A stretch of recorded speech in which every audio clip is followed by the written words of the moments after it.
আসসালামু আলাইকুম রহমতুল্লাহি বারাকাতু এবং যারা হিন্দু আছেন তাদের জানাই নমস্কার।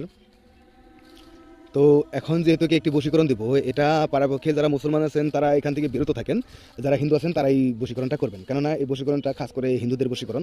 যদি কোনো মুসলমান করেন তাহলে তো আমার কোনো বাধা দেওয়ার নাই, কারণ স্বাধীনভাবে আপনি পৃথিবীতে আসছেন, স্বাধীন, এটা আপনার ইচ্ছা। আর তবে একটি কথা আপনাকে বলবো, যেহেতু আমি মুসলমান তাই মুসলমানকে অবশ্যই বলবো যে আপনি এটা না করাই ভালো। আমি একজন শিক্ষক, সেজন্য এগুলো বলতেছি। আর ভালো চাওয়াটাই আমার কাম্য, আপনার ভালো হোক সেটাই আমার কাম্য। তো এটার জন্য অবশ্যই ভূষপত্র নিতে হবে, এটার ভূষপত্র নিতে হবে, মধু নিতে হবে, চন্দন নিতে হবে। চন্দন অবশ্যই কবিরাজি দোকানে আছে, আর আমার কাছে রক্তচন্দন আছে এবং সাদা চন্দন আছে।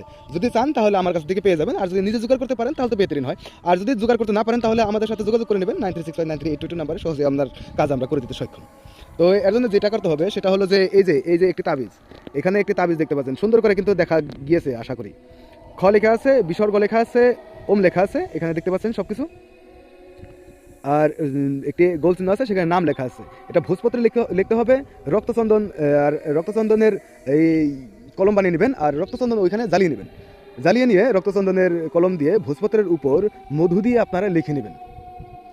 মধু দিয়ে লিখে নিয়ে যদি এই কাজটি আপনারা করেন, আর যদি আপনার কাঙ্ক্ষিত ব্যক্তির দরজার সামনে বা যেখানে শুয়ে থাকে সেখানে বিছানার তলে, অথবা যদি পারেন, যদি কোনো কিছুতে না পারেন তাহলে যেখানে চলাফেরা করে রাস্তা, ওই রাস্তায় যদি আপনারা এই নকশাটাকে এই তাবিজে পুরে, অর্থাৎ একটি তাবিজ নেবেন, তাবিজে পুরে যদি আপনারা আপনার কাঙ্ক্ষিত ব্যক্তির দরজার সামনে বা যেখানে শুয়ে থাকে সেখানে, অথবা বললাম যে রাস্তায় যদি আপনারা গেড়ে দিতে পারেন, 72 ঘন্টার ভিতরে কাঙ্ক্ষিত ব্যক্তি আপনার বসে আসবে।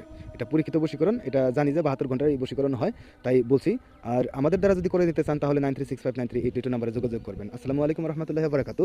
আর যারা হিন্দু শেষ পর্যন্ত দেখছেন তাদের অবশ্যই নমস্কার জানাই। নমস্কার।